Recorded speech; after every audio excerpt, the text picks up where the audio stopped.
Lauren Steinbrecher, KSL-5 News. The Utahns also headed up Big Cottonwood Canyon this weekend to get out of the heat, at least to try to. I'm so hot that I was afraid I was going to just melt and go into a pool like the witch, the good witch, or the bad witch, you know.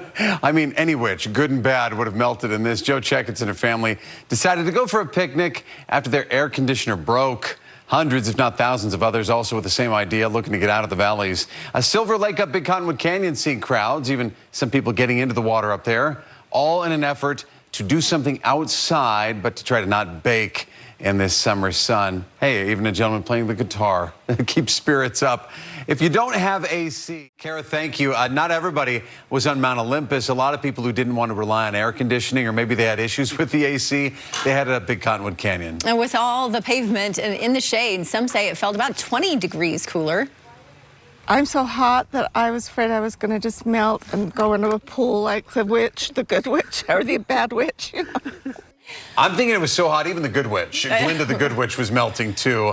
Joe Checketts escaped the heat with her family up into the mountains for a picnic to try and beat the heat. The AC went out a few days ago. Oh, no. She says she also can't help but laugh at the fact that just a short time ago we were all complaining about the eternal winter. It really lasted into the springtime.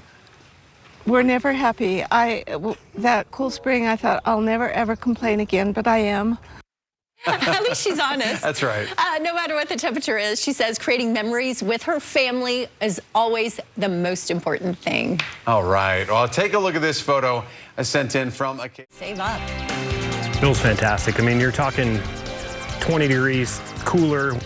The Utahns headed to the mountains in search of cooler temperatures at what one woman said she's focusing on no matter the weather outside. And we've got more Casey Scott going. With the excessive heat, the city of St. George asking for help to reduce the strain on their power grid. I'm Sheriff Park with that story coming up. Hi and KSL Live at 5 starts now.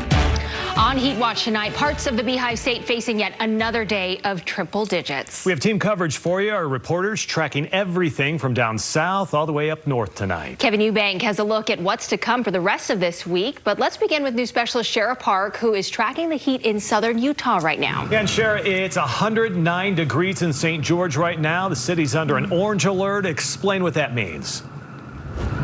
Yeah, it is hot down there right now, Mike. Okay, so this orange alert is issued by the city's energy department, and it's for days like yesterday and today when we really start to tick up in those higher triple digits. And it's a request to people in those areas to limit the use of major household appliances in the hottest hours of the day. Now, the purpose of this orange alert is to reduce the strain on the city's emergency or energy grid and really to keep energy bills low. At this point, the city is not expecting any outages or interruptions to services despite this triple-digit heat, and they hope to keep it that way in the days ahead by asking residents to do their part. And we've learned from experience when we have temperatures high like this, higher than we've had in a few years, we can really expect a large demand on our electric system. So we're just trying to be proactive. Okay, so here's what the energy department is asking. They're asking folks to avoid using their ovens, dishwashers, washers, and dryers between 3 and 7 p.m. They're also encouraging residents to keep their thermostat at 78 degrees. Now, coming up at 6, we've been checking in with the folks down there in southern Utah, in St. George, to see how they are beating this heat. We'll also have some simple tips for you on how to keep that temperature down inside your home. For Live at 5, I'm Shara Park. Oh, boy. That's a lot to ask, but you know what? It's a ton. Yeah, St. Right. George. Kevin, I'm looking at that. Just a forecast. All right, looking forward to that, Kevin. Thank you. Well, with the scorching temperatures in southern Utah, the city of St. George is being proactive in protecting their power grid. Yeah, news special Shara Park continues their team coverage tonight. Join us live with more on the city's orange alert. Shara? Yeah, Mike and Ashley, good evening to you. You just heard Kevin talk about it. 110 in St. George right now, the high 114 today. Now, with each day in the triple digits, that strain on families on the city's power grid continues to grow, and both are trying to figure out how to stay cool. What we do when it gets really hot is just go by where the water is. Families flocked to historic town square in St. George today to beat the heat. We brought kids and grandkids down here to play in the water here just to keep cool. With St. George under an excessive heat warning, keeping cool is top of mind, not only for residents, but the city as well. Everybody's system feels the strain of it. The city's energy department issuing an orange alert today, asking for help in reducing the strain on its power grid. And we've learned from experience when we have temperatures high, like this, higher than we've had in a few years, we can really expect a large demand on our electric system. So we're just trying to be proactive. The city is asking people to avoid using household appliances like ovens, dishwashers, and washers and dryers between the peak hours of 3 and 7 p.m.